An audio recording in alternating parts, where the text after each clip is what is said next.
Thank you. This is probably going to be the last, I want to say a word to the audience. This is probably going to be the last question that the panel is going to have time to respond to. We have many more questions, and what we are going to do is email the candidates the remaining questions, and if they choose to, they can write written responses that we will post on our website. So this is the last question, and then we'll have closing statements, but we'll start with Mr. Ortega. When elected, how will you communicate with the 5 employee groups that represent the employees at TUSD? And there's 1 minute for this.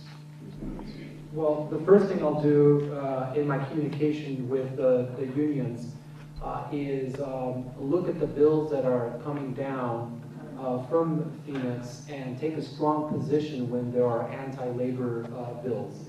And I would make a motion and say, this bill is not good for working TUSD employees, and I would hope that that resolution would be passed unanimously, and there would be a message sent to Phoenix that we're not going to take that. Now, a lot of you may not know that there was a bill that was introduced that basically said, you know, you are not allowed to take a certain percentage of your check voluntarily to go to union dues. What? It's your money. And so I understand. Well, my understanding is that there was not a peep from the board. There was no resolution. There was nothing. And that lobbyist that's shared by Sunnyside and Flowing Wells, or not Sunnyside, Flowing Wells and Amplify and everything. I don't know what he did. He certainly didn't fight for working folks. So I would respect them. I would listen to them, and I would make sure that they were at the table. Thank you. Mr. Solis. Well, I think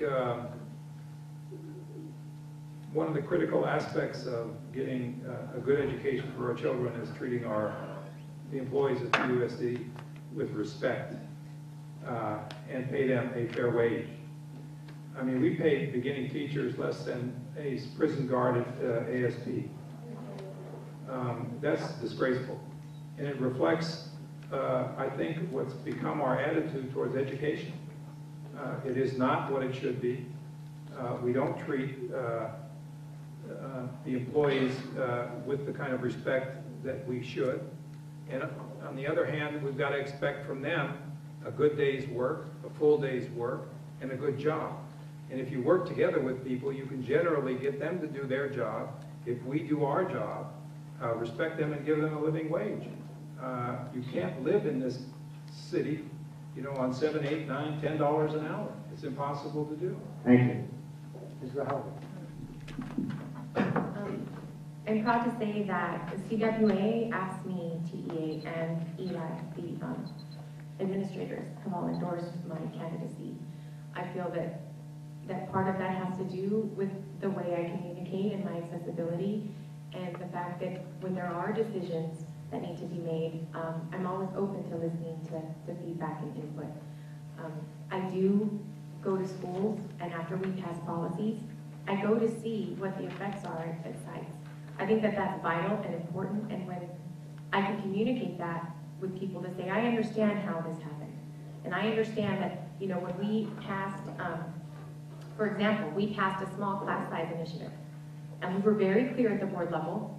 You know, we didn't want to see like libraries lost, computer labs lost, and then I get a call from a teacher at Grijalva saying, hey, we don't have a library anymore because we have 2 classes in there and we don't have a computer lab. So the entire school loses because of our initiative, because of a policy. It's important for us to go out and leave that line of communication open. I mean, I think that I have a very popular email because I get about 80 emails a day. Thank you.